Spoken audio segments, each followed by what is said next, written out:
Нема да се затворат ниту градинки, ниту основни и средни училишта. Ванредните контроли кои се спроведуваат по пожарот во Кочани досега покажале дека најголемиот дел од воспитно-образовните институции се опремени со противпожарна опрема, но сепак има проблеми во училиштата во внатрешноста.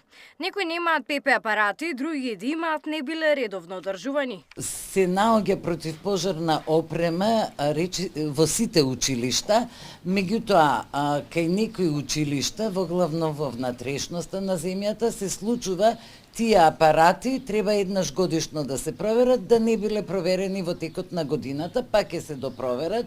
Треба да се проверат и цревата, дали се на соодветното место и дали се исправни. На помош доаѓа и стручноста од германската амбасада. Прво ќе се едуцираат наставници како да се однесуваат во случај на пожар, земјотрес или друга вонредна ситуација. Потоа преку надоградба на образовните програми следуваат и вежби за евакуација со учениците.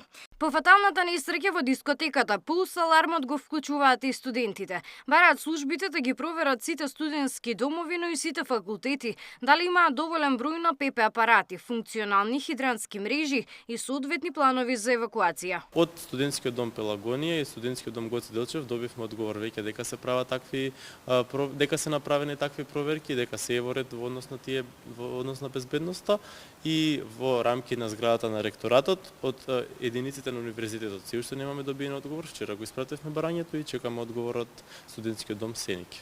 Меѓу барањата се организирање на евакуација на студентите најмалку еднаш во текот на академската година со цел подигнување на свеста и подготвеноста во случај на евентуална опасност. Габриела Лескова, Сител телевизија.